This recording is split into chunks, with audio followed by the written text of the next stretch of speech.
से आप सभी का स्वागत है। अभी आ गए हम एक नई और जगह पे। ये जो कुछड़ी गांव है जो पोरबंदर और द्वारका नेशनल हाईवे पे पड़ता है और यहाँ समंदर का किनारा के पास ही बना हुआ है। और ये पांडवकालीन मंदिर है। जो पांडव यहाँ आए थे तब उसने यहाँ भगवान शिव की पूजा की थी और उस टाइम का पुराना पौराणिक मंदिर है। तो पहले हम आपको मंदिर के दर्शन करवाते हैं, फिर यहाँ समंदर बगल में है पास में, तो समंदर का भी व्यू दिखाते हैं। तो आप हमारे साथ बने रहिए। पहले हम यहाँ मंदिर के दर्शन करवाते हैं, फिर आपको यहाँ के आगे का व्यू दिखाते हैं। तो आइए हमारे साथ।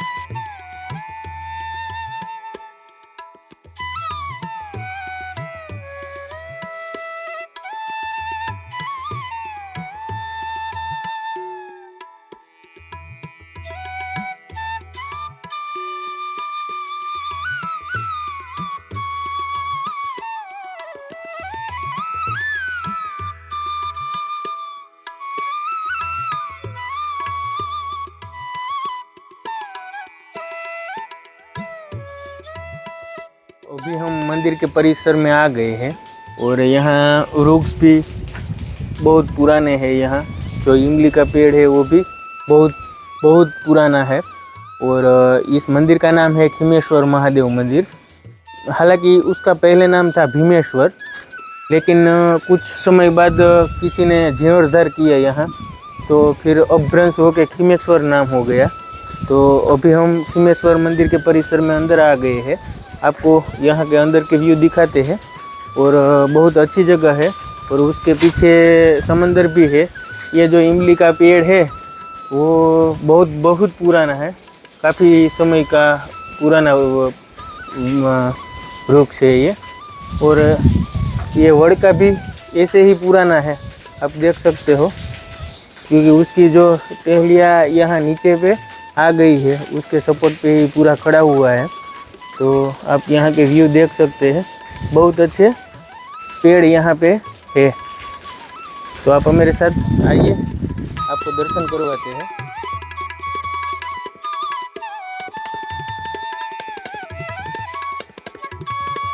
आप कोई भी पेड़ देखो, बहुत पुराना ही पेड़ दिखेगा आपको। ये पीपल का वृक्ष है, वो भी काफ़ी साल पुराना है, ऐसा दिखने में लग रहा है। हालांकि हमें पता नहीं है कितने साल का है, लेकिन बहुत साल पुराना है। तो आपको अंदर ये जो अभी इसका गेट है वो पूर्वाभिमुख है। यहाँ 3 गेट बने हुए हैं, जहाँ दोनों साइड शेर की मूर्तियाँ है और बीच में भगवान श्री कृष्ण और गैया की मूर्ति लगी हुई है। और यहाँ से अंदर जाएंगे हम।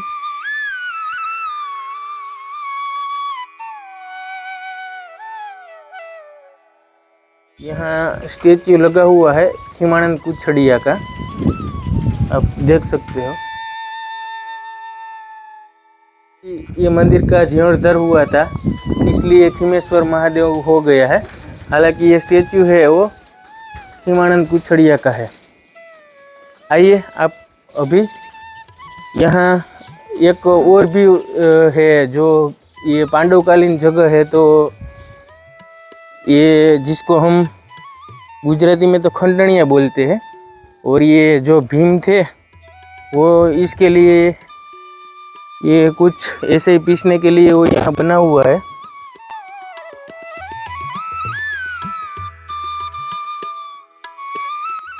तो अभी तो उसमें कुछ पैसे सिक्के इसमें पड़े हुए हैं, लेकिन ये है वो पीसने के लिए है, जिसको हम गुजराती में तो खंडणिया बोलते हैं। जो भीम इसमें कूटता था ऐसे कोई भी चीज़ वस्तु खाने के लिए। तो ये सब परिसर में ही है अभी। आपको आइए हम मंदिर के भी दर्शन करवाते हैं। बहुत ही पुराना है, महाभारत कालीन ही है। यहाँ ये पूर्वाभिमुख है मंदिर और श्री धिंगेश्वर महादेव लिखा हुआ है और ये शिवलिंग भी है अंदर।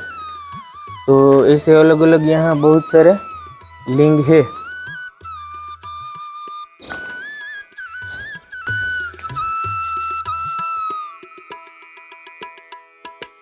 अभी हम मंदिर के पास पहुंच गए हैं। ये मंदिर है जो पश्चिमाभिमुख है, मतलब ये जो मंदिर है वो पश्चिम मुख का द्वार पे बना हुआ है।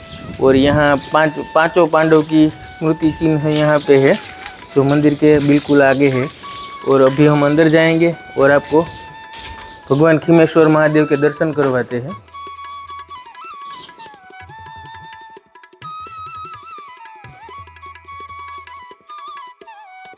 के दर्शन कर रहे हैं।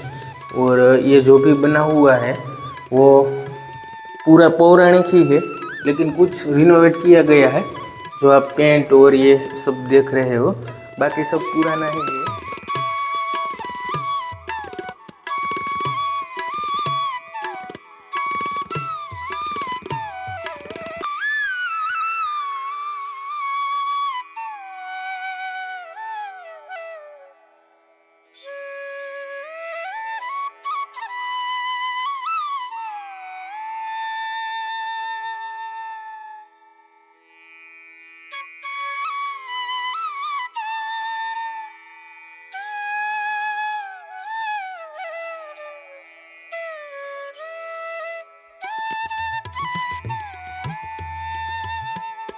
तो अभी हमने भगवान के खीमेश्वर महादेव के दर्शन किए।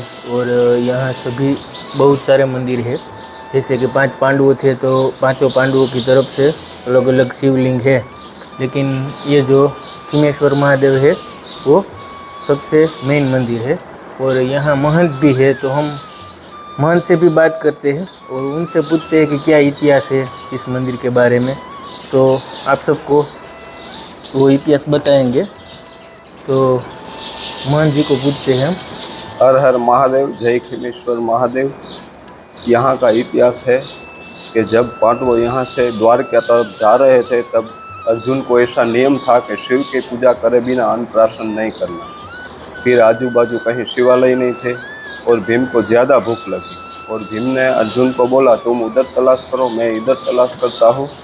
अर्जुन के जाते ही भीम ने एक समुद्र की रेत का शिवलिंग तैयार किया और फूलों से ढक दिया, और अर्जुन को बुलाया कि इधर शिव जी मिल गए, मैंने भी पूजा कर ली, तुम भी पूजा कर लो, बाद में खाना खा लेते हैं।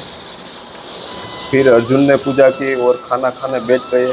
फिर खाना खाने के बाद भीम ने बोला मैंने तो तुम्हारा नियम का भंग किया, तुम्हारी शिव भक्ति और तुम दोनों अजोड़ हो। मैंने तो ये बनावटी रेत का लिंग बनाया है और तुम उसे शिव जी मान बैठे।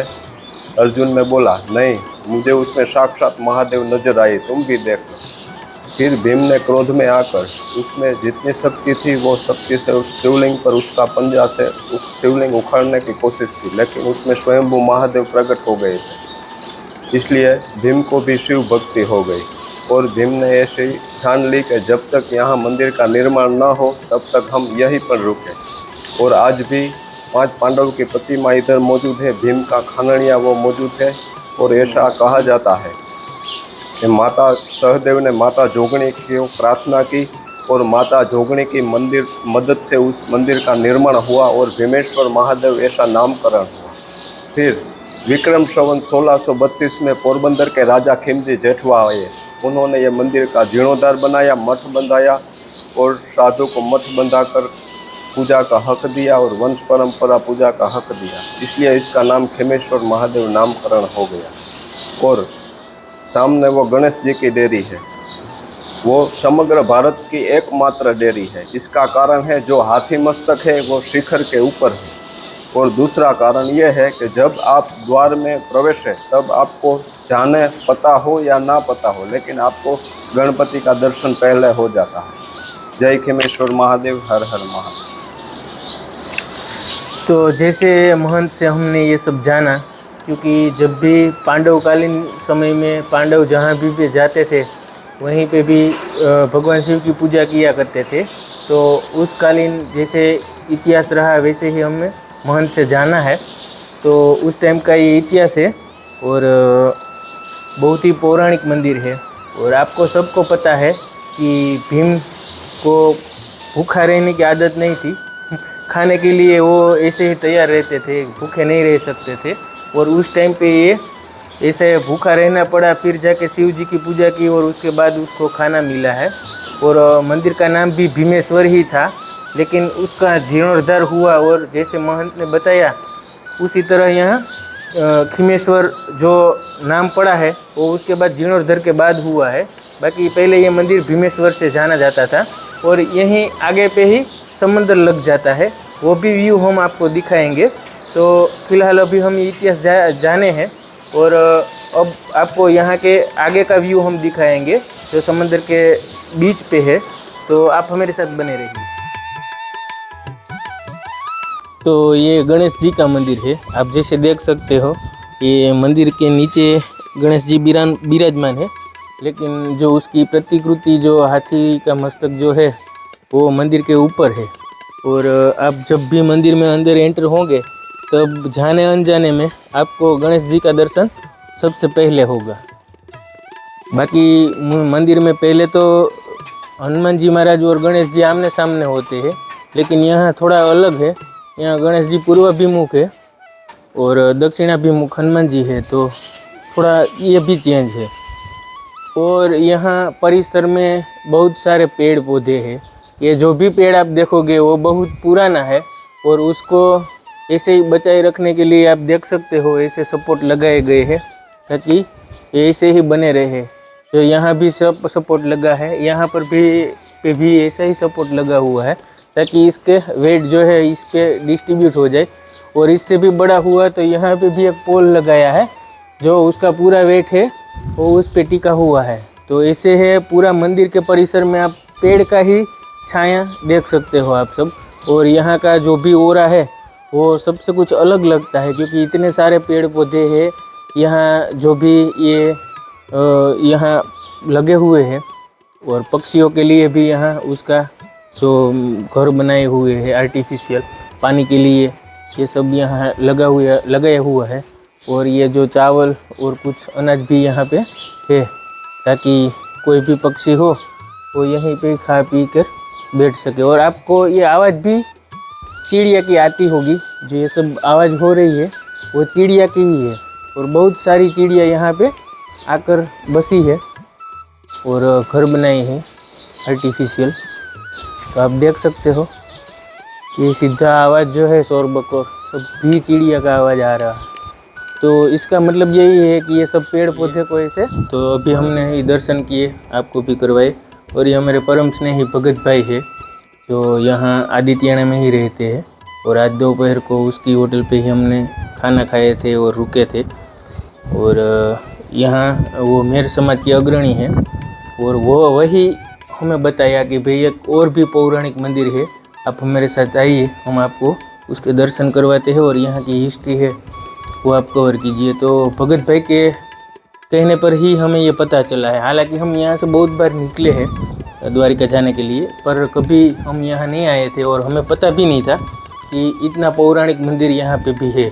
और ये बिल्कुल समंदर के पास ही है, हम आपको समंदर भी दिखाते हैं। आइए, ये पिकनिक के लिए बहुत ही अच्छी डेस्टिनेशन है। अगर आपको वीकेंड में यहाँ आना है तो पूरा दिन यहाँ आराम से निकल जाएगा क्योंकि समंदर भी है और मंदिर में भी परिसर भी इतना बहुत बढ़िया है, तो पता ही नहीं चलेगा आपको कि पूरा दिन कैसे ही निकल गया। अभी हम समंदर के बीच पे जा रहे हैं।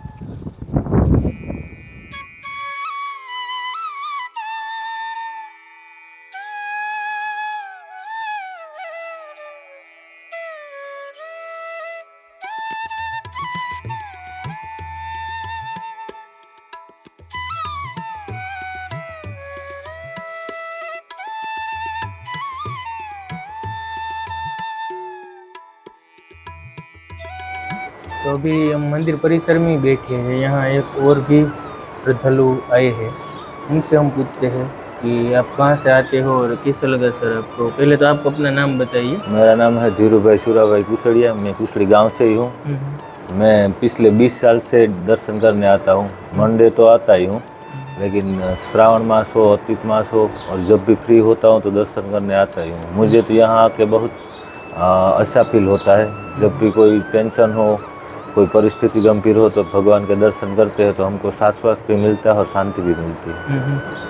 मतलब कुछड़ी गांव में ही पड़ता है ये मंदिर और यहीं के ही लोकल ही है, तो उसको यहाँ बार बार ऐसे ही आ सकते हैं।